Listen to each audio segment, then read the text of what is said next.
Día de hoy en esta nuestra sección KPMG vamos a hablar de un poco más de la subcontratación, la reforma a la subcontratación o al outsourcing y en específico de los aspectos clave de esta reforma en el sector maquilador. Y para ello me acompaña en el programa Héctor Romo, socio líder de impuestos para la región Bajío de KPMG en México. Héctor, bienvenido al programa, muy buenos días. Muchas gracias, Pascal. Buenos días también para la audiencia. Bueno, Encantado de estar hay que, contigo. hay que decir que esta reforma ocurre en medio de una contracción económica. Entonces, comenzaría por preguntarte, Héctor, si eres tan amable, dime cuál es la situación actual del sector maquilador derivada de esta pandemia. Efectivamente, Pascal, muchas gracias. Y sí, efectivamente, como bien comentas, la industria maquiladora y manufacturera ha resentido fuertemente los efectos del COVID. Sin embargo, se espera que para 2021 la perspectiva cambie hacia adelante. Por ejemplo, se espera que los niveles de inversión estén alcanzando los niveles de 2019. Uh-huh. El empleo, por ejemplo, el empleo se espera que más bien ya se recuperó los empleos perdidos durante la pandemia, en lo que es la industria maquiladora y manufacturera. Y los niveles de exportación, conforme el comportamiento que hemos visto en los últimos meses, se espera que también se alcance e incluso sobrepase los niveles de 2019. ¿Esto Y es más por recientemente, la recuperación económica en Estados Unidos principalmente? exactamente, eso es impulsado primordialmente por la recuperación de Estados Unidos. Uh-huh. Y recientemente vimos el anuncio que se dio la semana pasada de que México desplaza a China como principal socio de negocios de Estados Unidos, ¿no? Uh-huh. Así es. Bueno, dime, vamos a hablar ahora en concreto de esta reforma. Comenzaría por preguntarte qué tan relevante ha sido la subcontratación o outsourcing para el sector maquilador. Sí, me gustaría ir particularmente, digo, el día de ayer vimos cómo el Senado ya aprobó la iniciativa sin modificaciones relevantes, prácticamente yo diría sin modificación alguna, Sí. y esperábamos nosotros algunas precisiones particularmente en la definición de servicios especializados. Y Uh-huh. aquí entro en detalle, primero explicando la diferencia que existe entre la industria maquiladora y la manufactura en general. La maquiladora, la diferencia primordial que tiene es que opera con inventarios y activos fijos proporcionados por la casa matriz del extranjero, mientras que la industria manufacturera pues opera con sus propios inventarios y su propia maquinaria y vende el producto terminado. La maquiladora no vende el producto terminado, siempre es de la casa matriz. Entonces lo que hace la maquila es la prestación de un servicio de transformación de materia prima. Y aquí entra el tema primordial. ¿Por qué? Porque es muy común en las empresas maquiladoras que se subcontraten ciertos procesos productivos, a lo que le llamamos nosotros la submaquila. Uh-huh. Entonces, esa submaquila, Dame un eh, ejemplo de submaquila.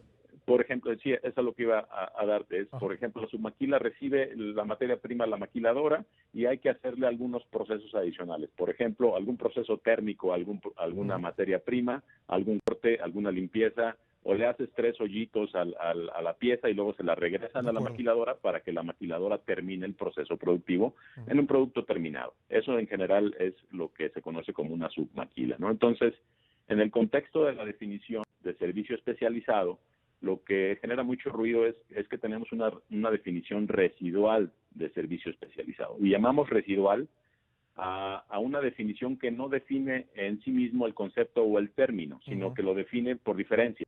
Y se establece que un servicio especializado será todo aquello que no forme parte De lo esencial.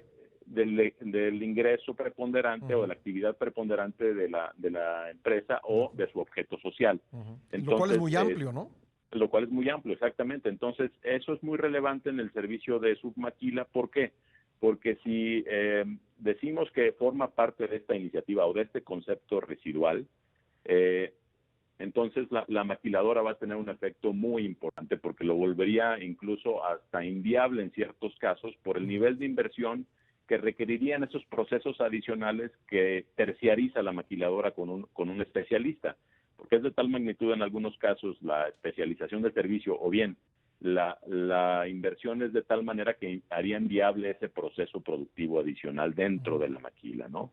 Entonces, por eso es muy importante desde nuestra perspectiva en KPMG que se aclare, que haya mayor claridad en lo que tiene que ver con esta definición de servicio especializado, ¿no? Cabe mencionar que la actividad preponderante, si nos vamos a la legislación fiscal, se Sí. define como aquella en la cual se obtenga la mayor cantidad de ingresos del contribuyente. Entonces, si los ingresos de la maquiladora son primordialmente por un servicio de transformación de producto y la submaquila también hace eso, entonces podría concluirse que la submaquila no tendría cabida como un servicio especializado ante la nueva legislación. Entonces, por eso es importante aclarar este término, ¿no?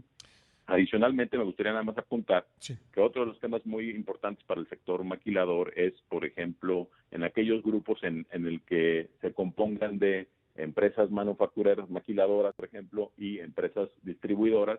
Bueno, las empresas tienen que estar visualizando efectivamente el transferir trabajadores a la empresa comercializadora, porque hasta hoy lo que se hace es que regularmente la empresa maquiladora provee de las funciones o las actividades que lleva a cabo la empresa comercializadora, ¿no? Entonces, la transferencia de empleados a la empresa comercializadora es fundamental ante el contexto de esta nueva legislación, ¿no? Rápidamente, Héctor, porque me queda un minuto, ¿qué medidas deberían adoptar las empresas ante esta reforma? Mira, sí, muy rápido. En KPMG visualizamos 3. Primero es que los clientes o los contribuyentes analicen y cuantifiquen los impactos que tendrán la iniciativa en sus negocios. Diseñar el mapa de ruta que les permita cumplir en tiempo y forma, porque se tienen 3 meses para cumplir con estas disposiciones. En agosto primero deben de estar cumpliendo con esto. Y la tercera es que implementen los controles necesarios para cumplir con obligaciones adicionales, como es el recabar la información de los proveedores de servicios de subcontratación, ¿no? Bueno, y para ayudarlas en eso, ahí está KPMG. Dime dónde pueden encontrarlos. Exactamente, nos pueden contactar para continuar con la conversación en kpmg.com.mx o en el correo electrónico asesoría@kpmg.com.mx. Héctor, te agradezco mucho que nos hayas acompañado. Al contrario, Pascal, encantado de estar contigo. Gracias. Es Héctor Romo, socio líder de impuestos para la región Bajío de KPMG en México.